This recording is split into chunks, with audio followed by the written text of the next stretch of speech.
What's up, guys, and thank you for tuning in to another episode of the Sinister Files. If you like what you see or hear, go ahead and hit that like button and subscribe to stay up to date on all my newest content.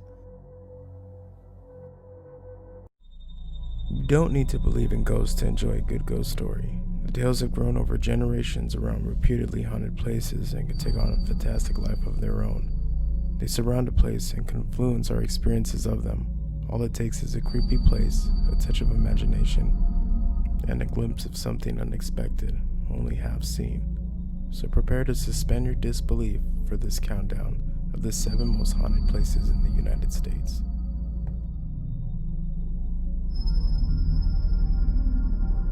This grim Batwing building is the archetype of a haunted hospital or insane asylum. The first hospital on this windswept hill on the edge of Louisville was built in 1910 to treat the victims of tuberculosis that was ravaging the country. At the time, there was no cure and the disease was often fatal. In some cases, doctors tried experimental methods to help ease the symptoms, and stories emerged of illicit medical experiments in which the cure often proved as fatal as the disease. Certainly, the sanatorium was the scene of many deaths over the years. Although claims of more than 60,000 patients died, they are exaggerated. According to surviving records from the hospital, historians say the real number was likely closer to 8,000, with a total of 152 deaths in 1945, the worst year of the epidemic. Waverly Hills served as a geriatric hospital from the 1960s until the 1980s, and several stories about the spooky old hospital are based on rumors from this time that patients were mistreated, including claims that radical treatments such as electroshock therapy were used. In the years since, Waverly Hills was closed for good. Wanderers, thrill seekers, and ghost hunters who found their way inside of the building have told of slamming doors and strange noises in the deserted building.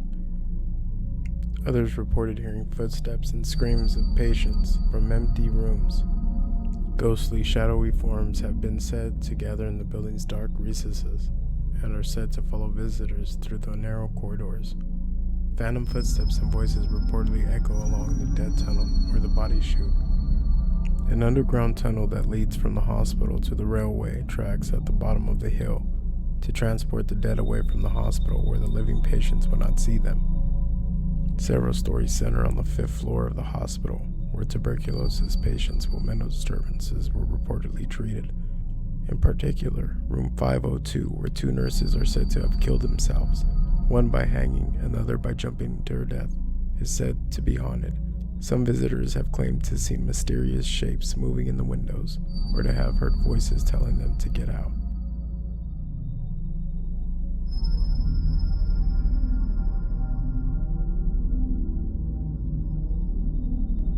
Home to dozens of celebrated haunted houses and hundreds of ghost sightings, Savannah is often called the most haunted city in the United States, especially by its many ghost tour operators who often begin with a visit to the city's historic Bonaventure Cemetery, a tangle of tombstones, eerie statues, and spooky trees laced with Spanish moss. Among the cemetery's residents' ghosts is that of a Gracie Watson, a 6-year-old girl who died of pneumonia in 1889. Her ghost is said to haunt the life-size statue that stands over her grave, which, like several other funeral statues in the cemetery, are sometimes said to move as if they were alive. Sounds of children playing or crying are sometimes heard nearby. Savannah's Hampton Lily Bridge house was built in 1797 and was relocated to a current location several years later, despite the discovery of a mysterious crypt beneath the new property which never been opened. Since then, no fewer than 26 families who lived in the house have complained of various ghostly going-ons and forced to move out. These strange encounters include furniture moving around and doors locking themselves. The most famous haunted house in Savannah may be the Surreal Weed House. The Surreal Weed House is said to be haunted by at least 2 vengeful ghosts: the wife and rival lover of a shipping merchant, Francis Surreal, who built the house in the 1840s. Francis's wife, Matilda Surreal, allegedly jumped to her death when she discovered her husband's infidelity, but historical researchers point out that by the time of her reported suicide in the moment of lunacy, the surreal family had moved out to another property next door.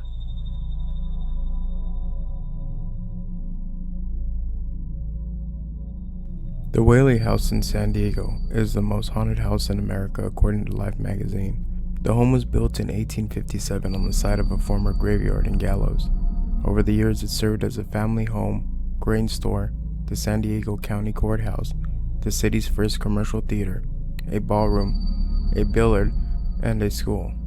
It subsequently opened as a museum in 1960.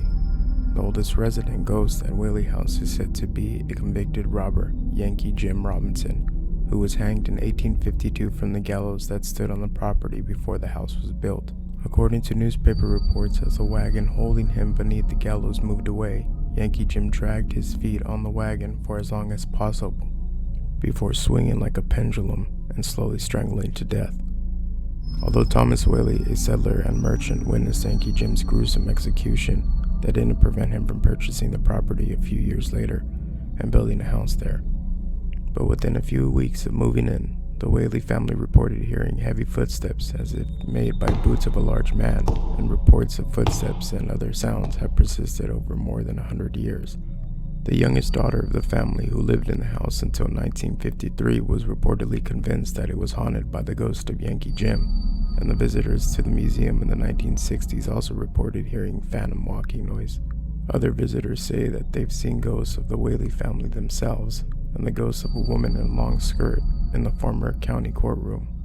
One parapsychologist reported that he saw a phantom dog running inside of the house, similar to the fox terrier, the type of dog owned by the Whaley family.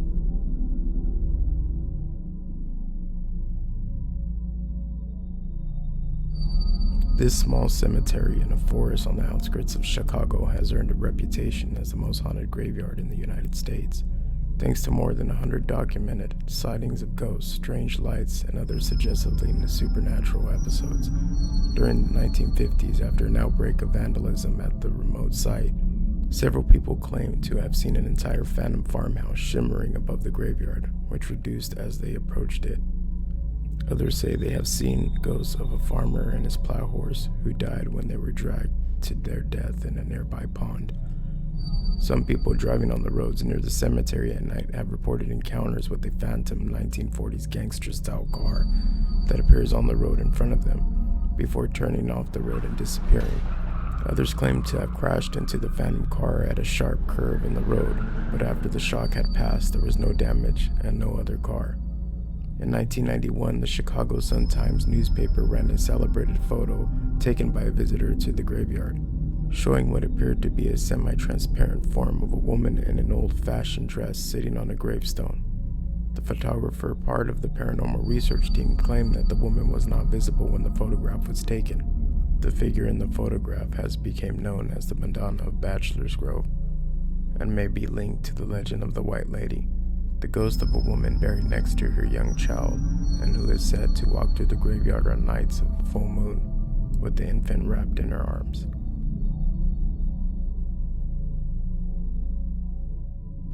The paranormal has a distinctive local flavor in New Orleans, which vies with Savannah for the title of the most haunted city in America. One of the city's most infamous haunted houses is the LaLaurie's mansion in the French Quarter. The mansion is former home to Madame LaLaurie, a wealthy widow and prominent socialite. In April 1834, after a fire at the house, rescuers found bound slaves in the secret torture chamber in the attic who had been horribly tortured over a long period, and there were signs that others had been murdered there. When the discovery became known, the house was raided by an outraged mob of citizens, and Madame LaLaurie fled the city. Later occupants of the building have claimed it's still haunted by the ghosts of her victims. And the St. Louis Cemetery No. 1 in New Orleans has something of a reputation for the dead not staying in their graves. Among them, Marie Laveau, the city's historical queen of voodoo who died in 1851, but who is said to materialize above the crypt where she was buried each St. John's Eve, June 23rd. The Martel's plantation at St. Francis, just outside New Orleans, is rumored to have been built on Tunica Indian burial ground. At least 12 ghosts are said to haunt the plantation, and buildings include Chloe, a slave who was accused of poisoning the family of the plantation owners. The ghosts of her victims, a mother and daughter, are reported to be trapped inside a mirror in the main house. The ghost of later owner William Winter is said to haunt the main staircase of the plantation house. Winter died in 1871 after being shot by a stranger who approached the house. Winter staggered inside and climbed the stairs to the 17th step, where he died in his wife's arms. It is said his phantom footsteps can sometimes still be heard on the staircase, climbing to the 17th step before stopping.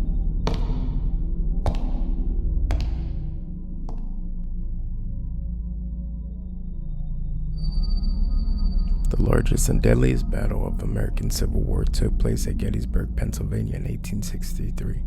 More than 8,000 combatants were killed at Gettysburg, and in the years since the bloody battle, an uncommon number of ghost stories have been linked to events and personalities on the battlefield. Several visitors to what is now Gettysburg National Military Park have reported hearing sounds of battle, including phantom cannon fire and disembodied shouts or screams of the ghostly soldiers. At a high rocky outcrop on the battlefield called the Devil's Den, where heavy fighting took place on the second day of the battle, July 2, 1836, several visitors over the years claim to have heard the sound of drum rolls and gunfire. The Devil's Den is also said to be haunted by apparently friendly and sometimes talkative ghosts of a soldier wearing buckskin clothing, a large hat, and no shoes. Several ghost sightings have also been reported at the hill called Little Round Top, where Confederate troops were forced to back from an assault on a flank of Union forces. Also on July 2, 1863, an event regarded by many historians as a turning point in the battle. It has been claimed that some Civil War enactors who worked on the 1993 film Gettysburg, a dramatization of the battle, met and spoke with a man in a shabby Union Army uniform who gave them some musket rounds, which they assumed were movie props, but which they later learned were Civil War rounds in pristine condition.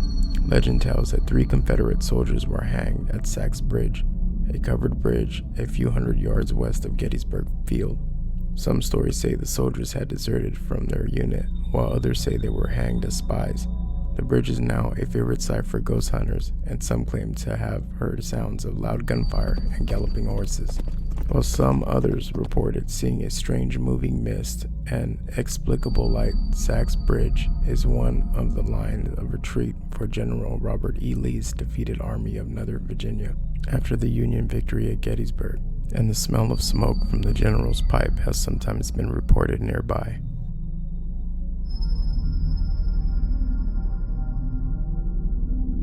St. Augustine's Lighthouse Station may be best known of the hundreds of lighthouses in the United States. The first permanent lighthouse, besides what is America's oldest city, was built on Anastasia Island in 1824, and the current lighthouse tower was built in 1874. Tragedy struck that year when a teenage daughter of Hezekiah Pitty, a man employed on the rebuilding project, were playing around a cart used to carry building materials to the site. The cart broke loose and slid down the hill, and both girls were drowned. It is said that the laughter of 2 girls at play can be heard around the tower at night, and the ghost of the older girl is said to have been seen wearing a blue dress and blue hair bow that she was wearing when she died. The ghost of original builder of the St. Augustine Lighthouse Station is also said to haunt the garden beside the tower, roaming in a fury after a land dispute with the city's government in the early 1800s. Additionally, the ghosts of at least 2 former lighthouse keepers are said to tread the steps of the Garnetys in the tower late at night. One of the ghosts of the light tower's keeper, Joseph Andrew, killed in 1850s when he died and fell from the tower, is said to leave a trail of cigar smoke as he makes his rounds. Local legend holds that the island is also haunted by the ghosts of 13 pirates who were buried around the tower. But while there haven't been any pirate graves around the site, an archaeological team based in St. Augustine Light Station discovered a number of historic shipwrecks nearby, including the traces of a wooden watchtower that served as Florida's first lighthouse. So thank you for watching another episode of the Sinister Files. Remember to like and subscribe, and to stay up to date on all my newest content, go ahead and turn on the notifications. Thank you for watching.